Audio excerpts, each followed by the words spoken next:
I'm Jane Peterson, and I'm currently the Senior Scientific Advisor, no, is that right? Senior Scientific Advisor to the Office of the Director, NHGRI. I'm Mark Geyer. I'm currently the Deputy Director of NHGRI. In various ways, leading or helping to lead the development of the policies and scientific programs for NHGRI. Prior to that, it was NCHGR, and prior to that, it was OHGR. So I've been a program director from the time I came here, and then, 10 years in, Mark and I worked together in leading the extramural program.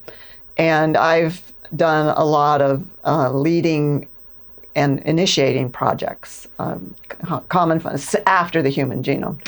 During the Human Genome, I was one of the project directors who worked hard to try to keep us all together, contributing to running a consortium. Making sure that we were getting reports, making sure that everything behind the scenes was working, scientifically behind the scenes was working well as management-wise.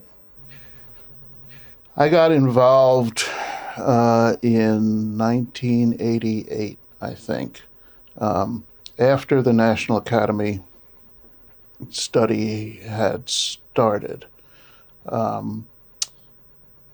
NIGMS was asked or assigned to be the liaison to the discussions and to the idea, and the person in the program director, staff member in NIGMS, who was assigned to this was Irene Ekstrand, and Irene worked on it for a while, and then she went off on maternity leave, so I filled in for her during that, and when she came back from maternity leave,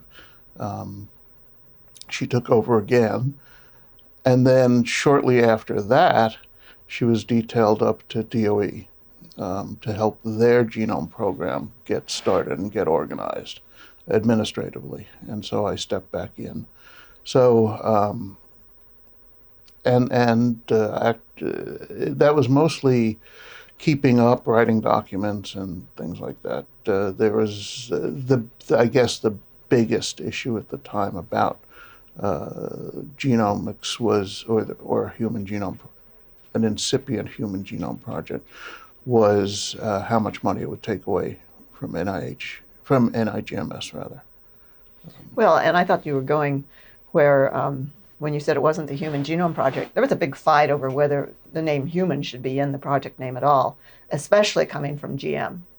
And I have to say, I wasn't totally convinced because I was so much in the GM culture where we really did nothing on human, particularly. And the inclusion of human in the name was very much Watson's insistence for political reasons. He thought it would not be politically acceptable or politically popular, at least, if it wasn't directed ultimately at the human. Ruth Kirstein, the entire NIGMS, I'd say. Mm-hmm. The basic research community, because they were convinced all this money was going to get taken away from the non-human research side. And so it was definitely split. It wasn't. I would say there were more people against adding human than not. Probably.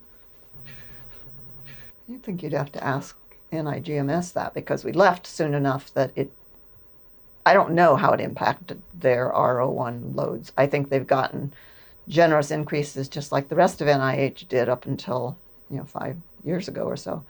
Our model has been not to emphasize R01. So you could say that all this new money came to NIH and it didn't get used for R01s, and there are people who would think that was a bad thing. I don't think you could have done the project that way, but that was, again, another controversy. Certainly, the money that was spent on human genome research was not taken from NIGMS. So the amount of money they had for their R01 program didn't decrease. So It was clearly new money into NIH. I guess the most ardent opponent would have argued that possibly that additional money would have come to NIH anyway and could have gone for more R01 research. That's pretty speculative, and the way politics works, I think I would doubt that it would have come to NIH. So it really was bringing new money into NIH. Yeah.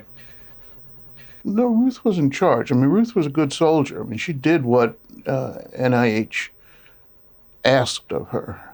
She just wasn't out there enthusiastically pushing it. But in terms of making sure that NIH participation in the discussions at the time was effective, and whatever administrative actions needed to be taken, it was she was a good person to do that. But I would say there was a community saying NIH should not take a lead in this, and while genomics, and while she didn't articulate that, I can't remember specifically if ever she said that at a meeting. I think she was working pretty hard behind the scenes with Weingarten to say that she thought that this DOE would not. Well, here I go saying something I don't want quoted again. Well, I'll say it. I mean, okay. the feeling among I think the leaders in the scientific community, the people like Watson and Botstein and others, was that a genome project, sequencing human DNA as originally proposed by DOA, was going to happen, and those people didn't want to cede that to DOE. They thought that if it was going to have to be done, NIH was the best place to do it because NIH brought the biology to it. So Jim was the director. Elke Jordan was hired as the deputy director. The third person to be hired was Carolyn Mohan, Elke's secretary, and then I was the fourth person hired as, and I can't even remember what the title was, assistant director, something like that. When I was offered the job, it was a real decision because I was not convinced that this was a good thing.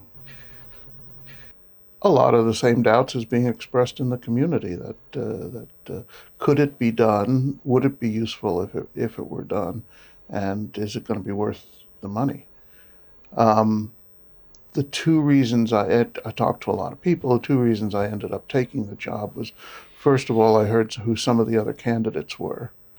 And a couple of them were really very gung-ho about genomics at that point. And I thought it would probably be better to have a skeptic in this position rather than somebody who at that time was unthinkingly in support of it. To lead it, yeah, because I thought in terms of making hard decisions that a lot of thoughtfulness would be needed.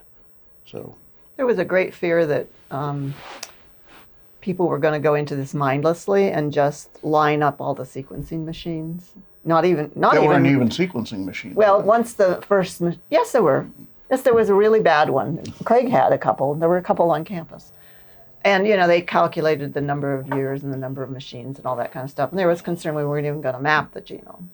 So that's what the gung-ho people really were interested in. The other reason that I took the job was how could you pass up the chance to work with Jim Watson? That worked out great. Mark worked with him much more closely than I did. I didn't have that much experience with him. Jim, I thought, had the one thing that you want your boss to be when you're a staff person. That is, I've said this many times, he held and expressed opinions more strongly and more ferociously than anybody I ever met. But if you, as a staff person, had a better argument, he would change his opinion on the spot, turn around on a dime, and argue that as forcefully as before. So, in terms of what more could a staff person want than that? I would say he didn't have much of a style. It came and went. I mean, he really wasn't around that much, and it was less and less as the years went by. I don't know how many years was it. Were there 2 years? 2 or 3 years. But you guys sat and talked to him much more than I did. He was very focused, and he was very. I think he saw his role here as using through political means. Or addressing the political issues that needed to be addressed in order to get this established on a firm footing. What he provided was at least the encouragement. I don't know if centers were his idea originally, but the idea of organizing this enormous task at having to be done at the center level, making it clear that not every center had to be successful, that in fact, if the majority of them weren't successful, that didn't matter. What mattered was having at least a couple be really successful. And he also was committed and saw it necessary to go for the best and the brightest. Yeah, he definitely recruited the PIs and got them to apply. I think I told you about recruiting Francis Collins, even though the grant put forward, it was really a P30, which means there's a core and projects that feed into it. That was not to be the style of these grants because they were to be really much more focused. But it didn't matter because it was Francis. Yeah. Now, he couldn't get them to review, but he picked well enough that on the merit of really smart people, you get really good applications. And whatever the number was that we initially funded, 10 or something like that, the last two, yes, he picked for reasons other than pure score. He picked for programmatic reasons, because these were the things that, including at least one that was working on human disease. Even then, I thought that was important for the program. But as we went on in years, the applications started rising to the top. This is beyond the first 10 or so, that weren't as good as the other ones. And we started having trouble then. I can't remember if he was gone when we had to really reduce the size of a center that got through. There was this whole chromosome by chromosome mentality, which lasted for a long time. And there were the chromosome committees and all that, and they wanted to keep their identity and their, what they're working on. And they would get through study section with great scores. And we really had to start watching out for that because it happened a couple times. They might have been good if the Genome Project hadn't existed and you wanted to get that chromosome done. But the Genome Project wasn't about necessarily doing it chromosome by chromosome. We didn't really appreciate that at that time, but when other centers started taking on 5 or 6 chromosomes to make it higher throughput, and then eventually Craig came along. There was that about not funding some initially, but there was also a couple, at least one, maybe more, which got shut down later on yeah. Because they weren't doing, they were doing good science, but they weren't doing the genome. One, he had to testify at some hearing or something, and he came down that morning, I guess it was an afternoon session, came to the office. We were talking about whatever it was we were talking about, and then when it was time to leave, he stood up and said, "Well, I guess it's now time to go downtown and play the clown." And, he had to perform like the wild, crazy scientist that Congress was expecting him to be. So that was one. He said that many times. That going out and raising money, he does the same thing. Let me, I don't absolutely know that. I think what it was that he found that persona was effective, and so he used that when he needed to. I mean, that may have been his basic personality anyway, but he was very much very clear on how to use it to get what he wants. So that's one anecdote. The other is he came down, or he was scheduled at some point to meet with the secretary of HHS. It was Louis Sullivan at the time. So in preparation, he asked us to prepare a number of talking points for him, which we did.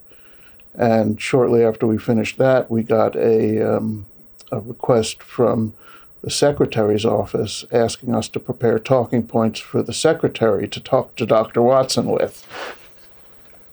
So we wrote the talking points on both sides for that one.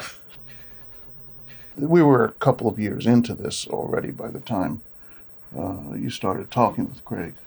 Well, I mean, it was certainly before. In GM.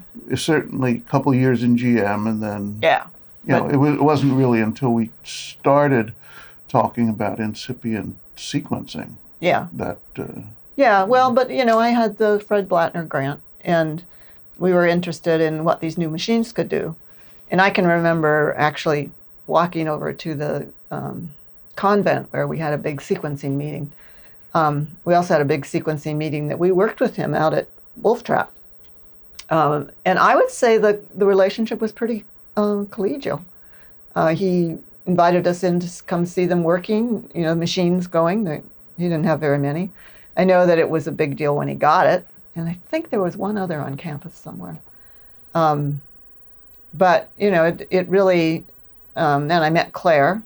It really was a very positive relationship, I think.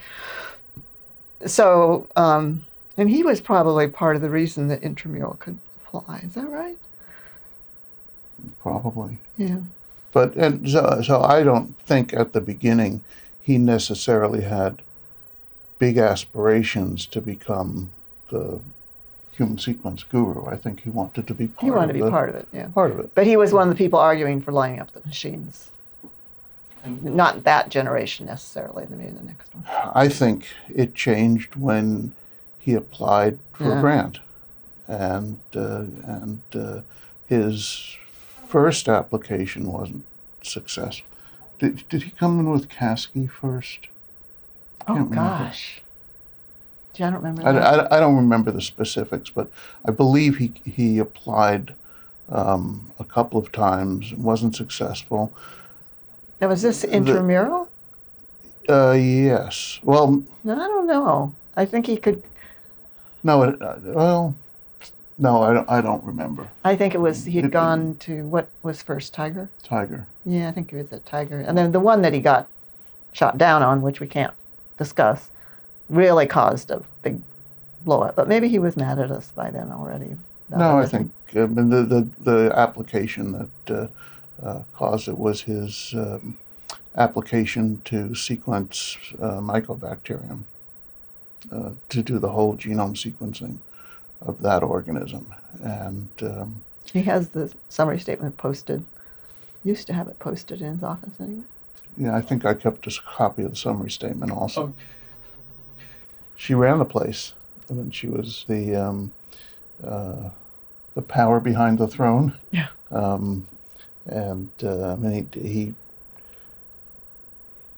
I think he was involved in selecting her as deputy director. I don't really know about that, but I think he was. And it was. I thought the story was that everybody told him he had to, Botstein, Lander, everybody told him that he had to hire Elke because she had, even in GM, she had been really the person who was the most logical about. The organizer. Yeah. But she started as a program Yeah. manager, but by the time I came to GM in '86, she was, I don't know, retired deputy director for programs or something like that. Well, it was program was separate extramural activities. She was a head of review and grants management. But she was also involved in doing the sort of budget analysis and giving to each division Yeah. how much they had. So she was. But she wasn't in program anymore, but she started there. And data came out. So it did not subside, I would say, for a long time. The hate letters stopped coming in probably by the time Jim left. I don't know, maybe before that. Well, I mean, part of it was that it was a fait accompli, that the people who opposed it hadn't been able to stop it. So I think that took a lot of wind out of the sails. New money. Right, and it was new money, and fairly soon results started to come out. The real diehard opposition didn't subside until the mid '90s or something like that, when when the physical maps were found to be useful, and people realized that the concept of a genome project as doing for investigators, at least human geneticists, doing for them what they were trying to do themselves, piecemeal, and doing it in a better way and handing it to them. I remember very clearly being in St. Louis in a hotel and in the bar with Eric Lander, and expressing great concern and maybe almost despair about Jim's departure and who was going to become the next director. And Eric just said, "Don't worry." Eric always says that to us. He said, "Don't worry, you'll like what you get."